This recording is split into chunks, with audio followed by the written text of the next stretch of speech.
Hey, is that folk music that you play there? What is that? How do you call that folk music?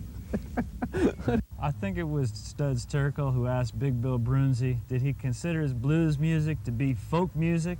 And Big Bill says, well, never heard no horse.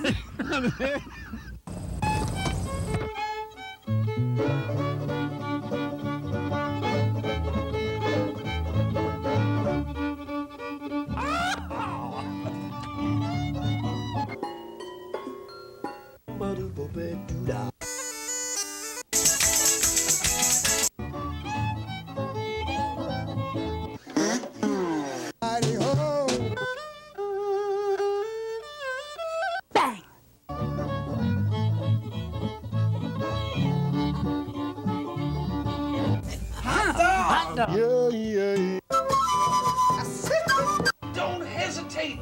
It could be your ticket to a new tomorrow.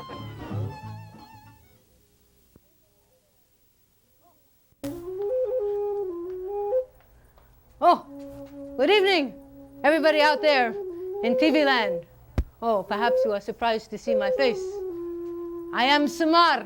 That's my character's name, Samar, from Java. Yes, maybe you are surprised to see me on this special program. I come all the way from Java to be on this special program in New Jersey, this horses program, something or other of it. But anyway, I am here to bring you some of the traditional stories and dance of Java. Stories that we tell with masks, with dances, sometimes with puppets in Java, in Indonesia, where I'm from. And one of the most famous stories we tell in this place is called the Ramayana. Ramayana, it comes from India and spread all throughout Southeast Asia, Thailand, Indonesia, so many places. People tell this story with dance and music and everything else. And in Java, we have our own special version of the Ramayana. Now, it's called the Ramayana because it's about a prince named Rama. Rama's father was Dasaratha, and he was getting very old, so he asked Rama to take over the kingdom. But then, as now there was a lot of political doings going on at the court, and one of the king's other wives wanted her son to be king. And the king owed her a special favor. She also insisted that Rama and his wife Sita were exiled from the kingdom for 14 years. But Rama told his father he would gladly go. And he and his wife Sita went off to the jungle for 14 years.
Well, according to this old story, Ramayana, Rama and Sita went far into the forest, and they were living very peacefully in the forest way outside the kingdom. They didn't have any contact with any of their friends or anybody from the town.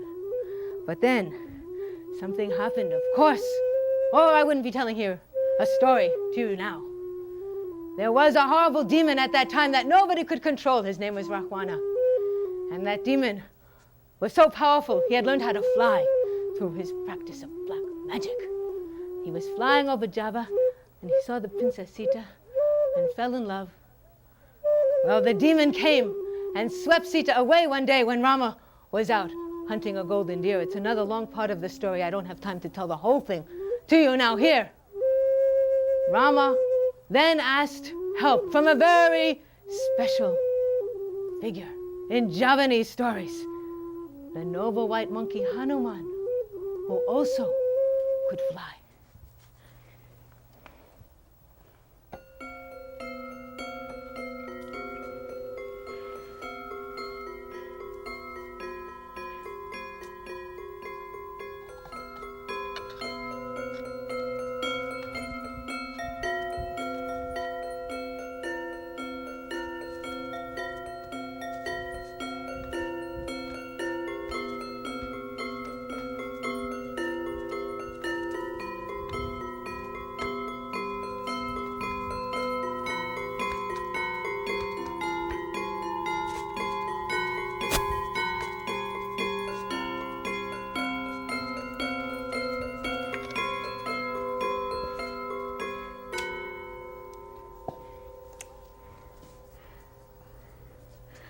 Well, hi, it's me again, Samar, you remember me. Well, according to the story, Hanuman helped Rama in a very special way, but now, I'm getting a little tired. We'll take a little break from the story because, after all, we want to talk to Ralph, who brought us all the way out here from Java by way of New York on this program of his about horses. So I sit down with him now. Aha! It's me. All right. That was great. Oh, thank you. We're here on Horses Sing None of It. My name is Ralph Litwin, and we're here with the Bali Java Dance Company. Dance which theater, is yeah, dance company. theater, dance company, which is the music man over here is Skip LaPlante. Howdy. On all these recycled instruments, and the and our dancer, storyteller, and mask wearer is Inhabitor of the masks. is Dina Burton. Hi. It's nice to have you both on the show. Thank you. And I took my daughter, my 8-year-old daughter, and a Right. friend of hers down to see your show at a library here in New Jersey, and was blown away. So here we have you on TV. Very glad to be here. So how is it that you got into this form of dance? Javanese? Yes. Well, it's been a very long time. Probably the most constant thing in my life is Javanese. Is how my relationship with Javanese dance. Definitely the longest relationship I have. It started back when I was in college. When I went to school in Madison, Wisconsin, there was something called an Asian theater program, and I started doing things in that, and found out about a school at that time on the West Coast called the Center for World Music. And that was that. I was hooked. All right. I took my first Javanese dance class after experimenting with Indian and several other forms, and I just felt right at home. And eventually I got to Indonesia and studied there for several years. I've spent a total of 5.5 years in Java Wow. studying. Amazing. Yeah. And Skip's been there for part of that time. Year and a half. Yeah. I went to school in Madison, Wisconsin too. Well, just that, but coincidentally. we didn't even know that. We might have been there at the same times. So. I didn't go to school in Madison, Wisconsin. No common ground at all. Oh well, I was there in '68 to '70. We overlapped. No kidding. Yeah. That was a wild time in Yeah. Madison, Yes, Wisconsin. it was. Uh-huh. But that's for another Another subject. show. Reliving the old years in Yes. Madison.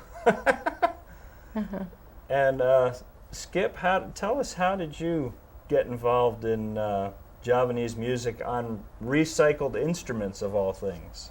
Well, the recycled instruments came first. After I graduated from college, I was working as a dance accompanist. And dance accompanists go to dance studios, and there's always this stuff around, you know, different kinds of drums and wood blocks and other little percussion things. And I didn't know how to play any of that stuff. I was a string player, but I was just, you know, okay, dance classes, fine, you know, I've been playing for 3 hours now. I guess I'll use this thing I've never used before because I'm so bored. If I don't do this, I'll go crazy. And it got to be that I just play everything in the room.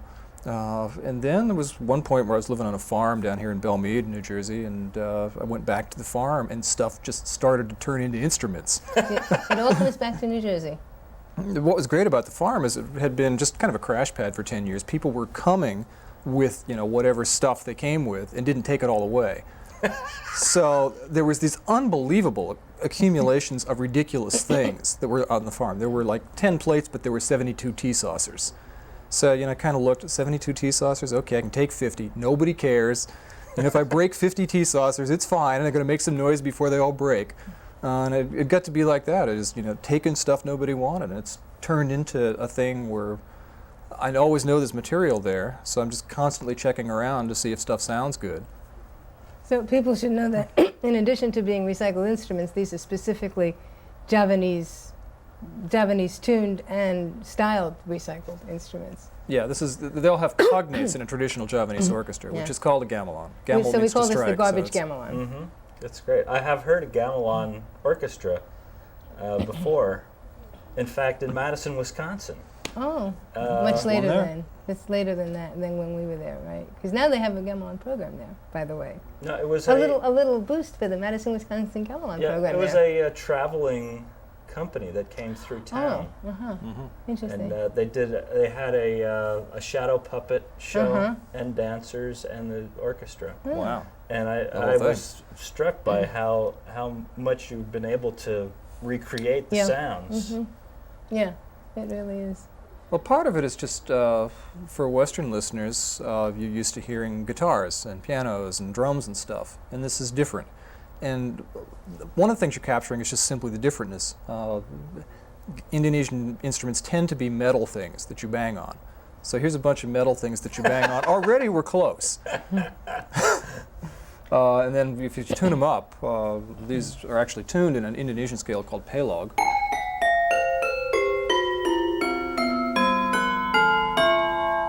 Well, so we're just one step closer. Turns out that what you do for this kind of stuff, you can't tune the broiler pans. So you have to find lots and lots of broiler pans and hope that sooner or later you get enough of them so they suggest a scale.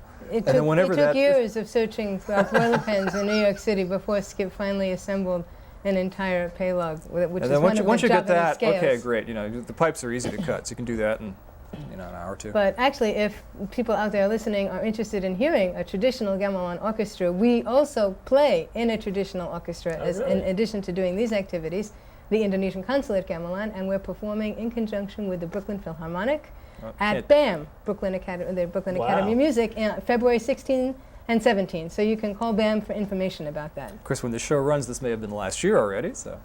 That's well, true. in 1996. For any information regarding your performing schedule, they can call your number, which will magically appear on the screen now. It will? The Bali Java Dance Company at 212-226-1558. And that's also the home of Skip's company. This is the merging of two companies, Music for Homemade Instruments, which is at that same number. So if you're interested in Skip's performances with his homemade instrument compadres, or in finding out the rest of the yeah. Ramayana story, which we tell all over in libraries and schools throughout New Jersey and New York, or if you're interested in information about the traditional gamelan orchestra, it's all at one easy number. All right, 212-226-1558 That's right. to talk to Skip and Dina. And we're going to take a break for a public service announcement right now and be back in a minute with the Bali Java Dance Company on Horses Sing None of It.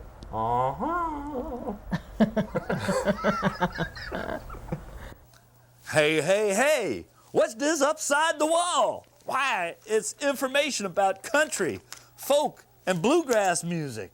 every Saturday night at 8 p.m. live concert. Oh, at the Albert Music Hall down in Waretown, New Jersey. Why, it's located at the Frederick Priff School. Wales Mill Road in Waretown, New Jersey. And all proceeds benefit the Pinelands Cultural Society and Albert Hall Scholarship Fund. So if you want to have a good time and you're close enough, stop laughing over there, Barbara. The Pinelands Cultural Society, 609-971-1593. For more information, go on down there. I'm sure you'll enjoy yourself. Pinelands Cultural Society. Hey, hey, hey. The Pinelands Cultural Society. Don't miss it.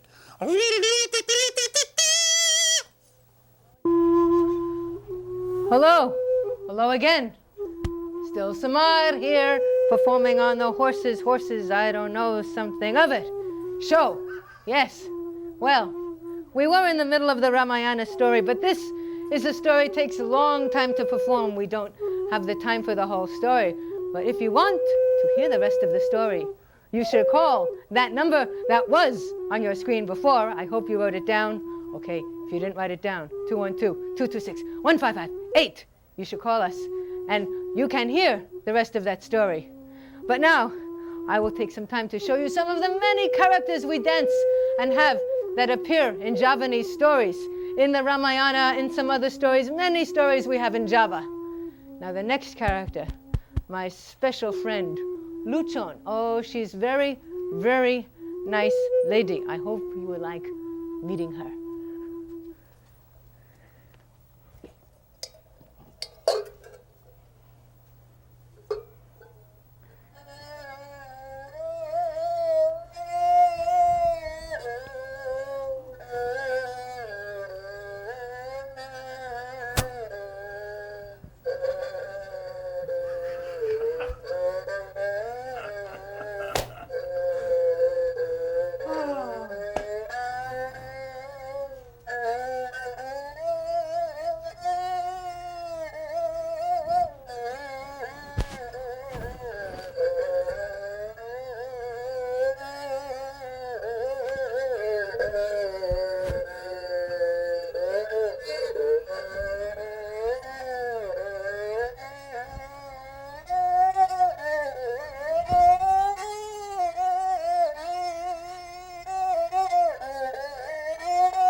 Yeah, she's very, very sweet lady, don't you think, my friend Luchon?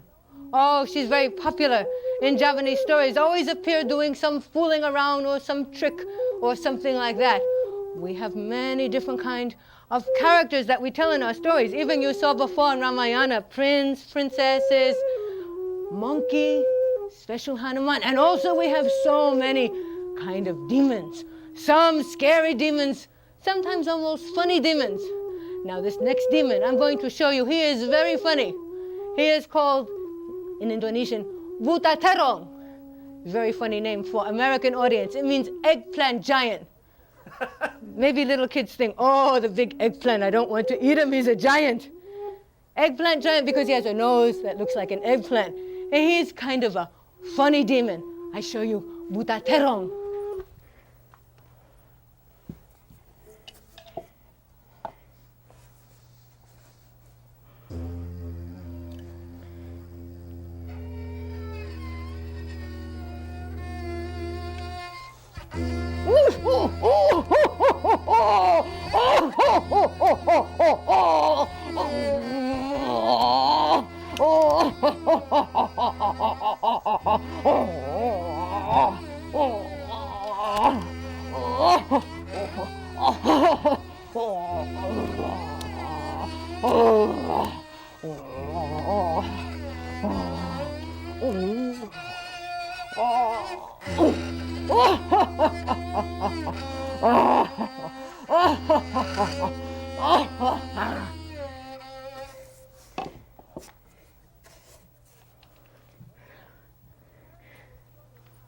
One more character I will show you now.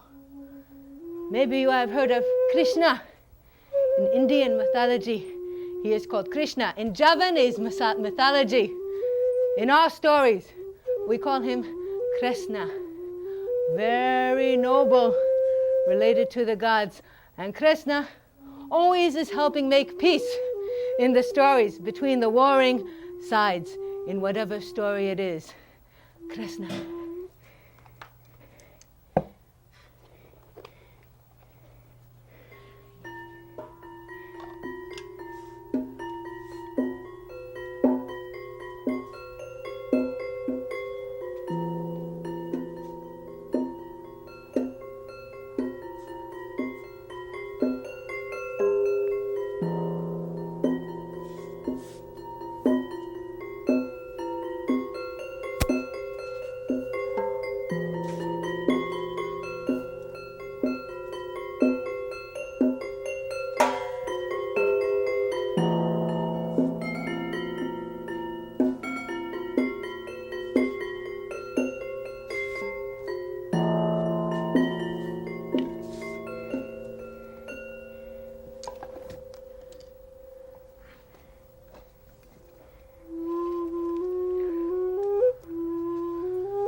And now, maybe you are getting curious about some of these instruments that Skip has been playing.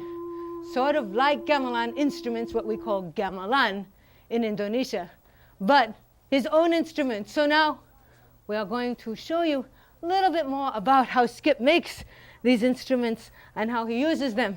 And Ralph is going to play some too. Thank you. This is how you say thank you in Indonesian. Now you know how to say a word in Indonesian. Thank you.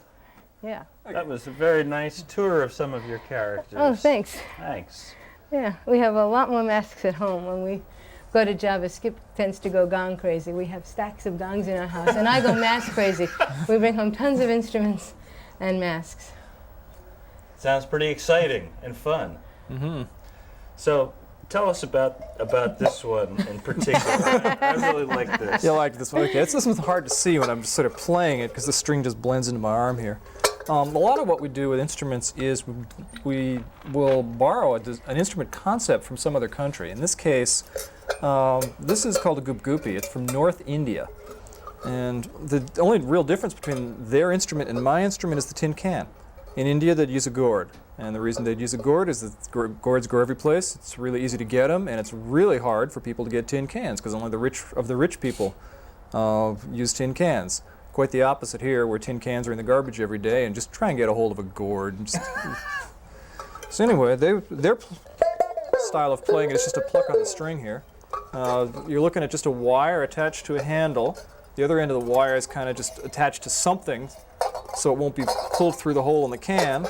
The vibration goes from the wire into the can. The can's the resonator.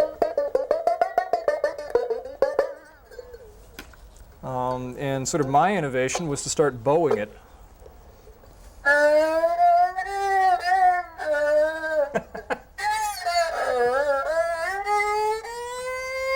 Ooh.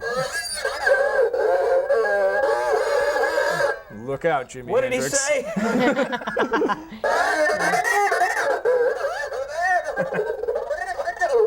So this is maybe one of the biggest musical liberties we take in the show, using this for one of the clowns. He seems to go very well with the Luchon character, and most of the time what Skip is playing does, reflect or somehow relate to the music that is played in Java, and that's one of our innovations. So we mix and match a little bit. How about this one? Okay, this one's actually really close to a Very rabab. Which in is sound, one not of in the traditional Javanese looks. instruments. A rabab would be played sort of to sound like this.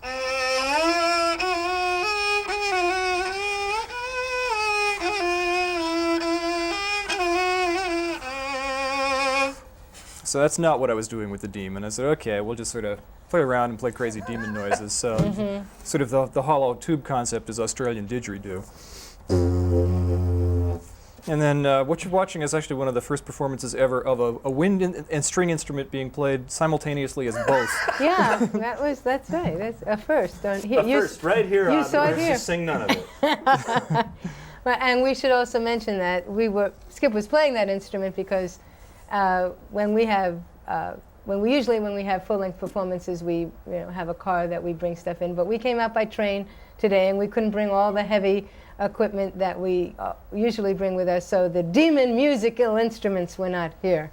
But when we perform them, it's you know like it's a real demon coming big when you hear gongs. it. These gongs here are broiler pans from stoves, and you can still get them all the time because people are throwing out stoves. And these are just what's under the oven to catch the drippings if you happen to be one of those type of people who actually cooks meat in ovens. The other really great gongs are metal refrigerator drawers. And they're harder to get because most of the refrigerators being made these days have plastic drawers. But if you see an old refrigerator with a big metal drawer, hang it up. Probably make a lovely sound for you. All right. I'd like to thank you both for coming on Horses Sing None of It. It was a pleasure to have your entertainment here. Thank you. And we worked out a little bit of a tiny jam session. Another first. Perhaps another first. Like banjo and Suling banjo. Why not?